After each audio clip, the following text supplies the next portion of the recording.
So, have you ever wondered how big your circle of understanding or belief is?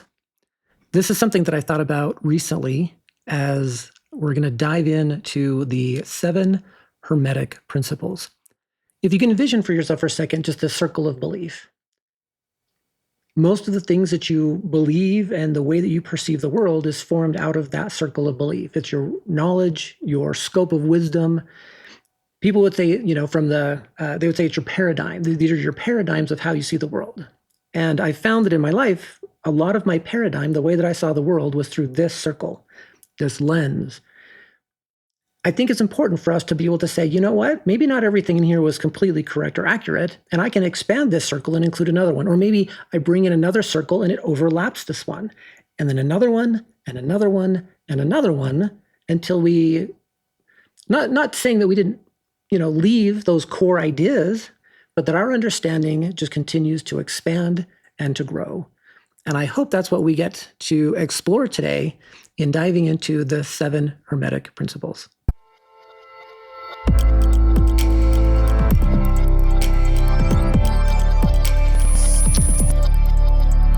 Just a little over 2 years ago, I wrote this essay that goes over Hermeticism. And it's been interesting for me just lately to go back and to read it again and to see how these principles, for the most part, have stayed pretty aligned. And I've grown in understanding about them. Now, some people will look at this and they will say, what is this weird Hermeticism thing? I'm a Christian. I'm centered in the Gospels. Well, my only invitation was try not to limit yourselves. I actually know a handful of people that they're like, well, I'm only going to believe it if it's in the Bible. Or there's some people that will say, well, if it's only in the Book of Mormon, that is where I'm going to keep if it's not in there, then I'm not going to expand or explore new and other ideas. And some people will say, oh, well, isn't Hermeticism this occult thing? Well, if you think about it, if you're a student of the Book of Mormon, for example, the Savior, when he was visiting the Nephites, he opened up the heavens to them, and he asked them not to write down the things that they had been shown, or maybe the things that they were taught. I believe there's an important principle in that not everything should be revealed all at one time. I think that's why Christ spoke in parables to the people of his time in the age, in the generation, and the culture that they were in. I'm going to do future videos that speaks a little bit more to Christ's parables and maybe expands on those ideas with a slightly different lens. But today I'd really like to dive into what is Hermeticism. It's not this dark occult thing. I guess if we wanted to make it that way, we could. But I believe there are lessons to this if we take a particular lens and a filter to it and understand some of the principles. So I'm going to dive in. I begin this essay quoting Matthew 7, and it says, "Ask, and it shall be given unto you. Seek, and ye shall find. Knock, and it shall be opened unto you. For everyone that asketh receiveth, and he that seeketh findeth, and to him that knocketh it shall be opened." It's important for us to be able to ask, to seek, to look for ideas and principles, and then to act on them. If you've never heard of Hermeticism, then I think you're in for quite a treat. In this essay, we'll dive into the 7 Hermetic principles and why they might be worth your consideration. These principles have a close association with what I will call universal law, or laws of creation. Universal law is the intersection of science, philosophy, and theology. And I think this is where we need to get as a people. Sometimes we get super heavy on the religious, the religiosity aspect of our lives. And we have a tendency to throw away philosophy or science or you name it. I think it's good for us to be able to become more well-rounded in our perspective of the world around us. Because in reality, all truth is circumscribed into one great whole. God is all truth. And that we should feel very comfortable asking all and any questions and exploring these possibilities, because that is how we come to know and understand more about us, more about the world around us and things like that. When we take the time to understand these principles, we can use them and leverage them. In the same way that we push against gravity to fly, deepening our understanding of these principles can elevate the human experience. It is important to note that these principles or laws mix and intermingle with dozens of other principles. They are not exclusionary. They often fluidly interact with each other, much like Russian nesting dolls fitting into one another. In some ways, you could reason that the principle of love encompasses and governs all laws. Hopefully that visual of like a nesting doll of the Russians, these things can fit and intermingle with each other. And there are much more broad and expanding principles, like I mentioned, love, that does encompass all of this if we start to see the beauty of what charity really is. Now, the origins of Hermeticism. Hermeticism dates back to the 1st century AD Greek and Egyptian philosophy and is attributed to Hermes Trismegistus, I think that's how you pronounce it, who is believed to be the author of the Emerald Tablets. To give you an idea of the Emerald Tablets, they are estimated to be 36,000 BC. And I know for some of you who are firmly fixed in the idea that the universe is 6,000 years old and that Adam and Eve were the first on the planet and so on and so forth, open up your possibility to the idea that many civilizations have been on this planet. So in addition to those Emerald Tablets, he was also the author of the Corpus Hermeticum. In Greece, he was known as Hermes. In Egypt, Thoth. These works have gone on to influence cultures for thousands of years. In the early 20th century, these writings were compiled into a book called the Kybalion and remain a source of wisdom independent of religion or culture. It is important to note that I do not subscribe to all of the teachings in the Kybalion and its expanded definitions for each of these 7 principles. I agree with the general principles, but the extracted or expanded beliefs from such principles are where the application can often diverge. When a belief in a higher power and doctrinal precepts is aligned with these principles, our understanding can expand greatly. So let's take a look at the 7 Hermetic principles. And just to give you an idea of kind of where I was going with that, I've read parts of the Kybalion. It's interesting, and I believe the principles, like I said, but there are other aspects of it where I would diverge in my own belief system. So the first one here is mentalism, the first principle. Now, we can put these in any order that we want, but I began with mentalism, and it states, the all is mind, the universe is mental. The universe itself is mental. Therefore, all intelligence may access this universal mind to gain any and all understanding. This principle is one of the most fundamental ideas of existence. It is where the magic or spiritual creation begins, and is where all of creation began. God thought the universe into existence. All other laws are subject to thought. The ability to create in the mind is the divine spark, even the most intimate connection between you and God and his omniscience or all-knowing. Knowing this to be the most foundational principle or of consciousness and awareness, and believing that good and evil exist, would suggest that those with ill intent would focus their greatest efforts on controlling the mind. If Satan and his minions can control the thoughts of a person, they can control all outward expressions of that person. Freedom of the mind is the pinnacle of agency and autonomy, and mind control is the epitome of evil. A common idiom suggests thoughts lead to actions, actions lead to habits. Habits define our character, and our character manifests our destiny. If you want to influence the trajectory of your destiny, begin with your thoughts. I could go much, much deeper into this, but I've set just some notes here for each of these principles, and I've asked my question, why is this important? So why would the law of mentalism be important? It makes you the creator. Think of this, for example, there was a gentleman that I met one time, and he's like, you need to create it spiritually first. Everything we do is created spiritually, and nothing happens unless we think it first. The power of spiritual creation is very important. And as I noted towards the end of that, understanding that the power of creation, when someone can control your mind, it is the epitome of evil, and it is happening all around us today. The second principle is the principle of correspondence, which says, as above, so below, as within, so without. This principle suggests that patterns repeat throughout the universe, and on a personal level, our reality is a mirror of what's happening inside us at the moment. We can glean an understanding of the higher and lower realms of our universe or conditions that are foreign to us by learning about our own realm and extrapolating information into those lower or higher realms. It suggests interconnectedness between all things and the possibility of understanding all things. The belief that we are created by God also suggests that God is within you and that we are all one. In the book of Corinthians 3:16, it states, know ye not that ye are the temple of God, and the Spirit of God dwelleth in you. By studying the structure of atoms, we find similar arrangements to solar systems. Through the study of natural law on Earth, we can gain greater insights into God's higher laws. For example, the simple act of planting and nourishing a seed that sprouts and produces fruit has great application to the laws that govern our progress individually, as families, and as a society, and beyond. So why is this law important? We can see patterns of the divine in this earthly realm. It helps us to be able to connect with the divine. Now, in addition to this, I think it's important, as I quoted there, know ye not that ye are the temple of God.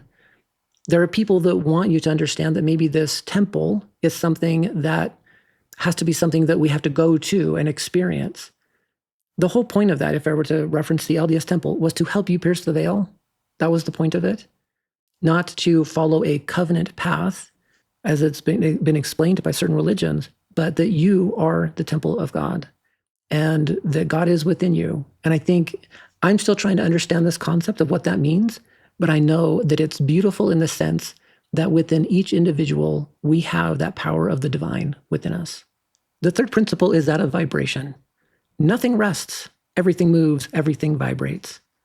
At a microscopic level, everything is in constant motion, vibrating at a specific frequency. This applies to matter, but also to one's personal frequency as well. Our very thoughts, words, and actions vibrate at a certain frequency. Our base or carnal emotions vibrate on a very low frequency, while expressions of love and empathy operate at higher frequencies. This principle is often aligned with the law of attraction or the concept of manifestation. When we operate, meaning we think, feel, believe, or act, at a higher frequency, we tend to attract things of similar frequency. What we may call sin is often a manifestation of lower vibration sequences, whereas principles of light vibrate on a higher frequency. The more we connect with higher vibrations, the less prone we are to participate in lower vibration activities. The Holy Spirit operates at a high vibration and is vital in the process of purification and sanctification. So why is this law of vibration important? Everything we do lowers or raises our vibration. And I think we can, for example, take a ladder. Put yourself in the middle of the ladder. What if every single time you decided to choose to do something with your time, you're going to pick a movie, some piece of social media, a book, a conversation, the way you interact with another person, how you respond to the external forces around you. You can choose to step up that ladder, or you can choose to step down. And I believe if we checked in more often with our guides, with the divine, we would be able to choose better those things of a higher vibration and bring those things into our lives, which would help us to then continue on that path. The fourth is the principle of polarity. Everything is dual. Everything has poles. Everything has its pair of opposites. Like and unlike are the same. Opposites are identical in nature, but different in degree. Extremes meet. All truths are but half-truths. All paradoxes may be reconciled. Understanding the principle of polarity helps us recognize that everything has its opposite. Through that recognition, we can raise our vibration through intentional thoughts and actions. This principle is manifest through concepts such as good and evil, love and hate, light and darkness, or health and sickness. Let's take love and hate as an example. They are both an expression of emotional energy and exists on the same plane, but they're manifest in infinite degrees or spectrums. When we understand the duality in all things, we are empowered to transmute these experiences at will. Love your enemy takes on a whole new meaning. In the Book of Mormon, we find a masterful discourse from Lehi on the need for opposition and the duality in all things. Without polarity, good and evil, righteousness and wickedness, God would cease to exist. It is only through opposition that we can learn and grow. Without opposition, all progression stops. The story of Adam and Eve eloquently illustrates this principle through a narrative of innocence, choice, and the importance of opposition in our understanding of the nature of God. So the takeaway from this principle of polarity is that we need opposition, and it's incredibly important for us in our spiritual, physical, emotional development, and eventually our divine development. Number 5 is the principle of rhythm. Everything flows out and in. Everything has its tides. All things rise and fall. The pendulum swing manifests in everything. The measure of the swing to the right is the measure of the swing to the left. Rhythm compensates. This principle might well be thought of as a pendulum. where a swing to one side will always be met with an equal and opposite force to the other. While similar to the principle of polarity, it is not a focus on polar opposites, but embodies the necessary flow from one extreme to the other. A very poignant example of this is the pride cycle in the Book of Mormon. Righteousness often brought blessings, which in turn manifest to pride, leading to wickedness and death, only to be resolved through humility and back to righteousness. A more modern structure of this idea goes as follows. Hard times create strong men create good times create weak men, and weak men create hard times. That's from G. Michael Hoff. Cycles are a natural part of the universe. In the physical world, we can learn from the ebb and flow of the seasons. Often associated with this principle is the idea that living in the center of extremes is essentially, it balances this idea of rhythm and polarity, leading to a state of peace. And whosoever shall exalt himself shall be abased, and he that shall humble himself shall be exalted. So what is the takeaway of this law or principle of rhythm? I believe it helps us to smooth out these huge swings that we're doing back and forth in society. It helps us to smooth that out and to find a greater balance. And if I were to borrow a teaching from Buddhism, it's this principle of the middle way, striving to find this center or a balance in everything.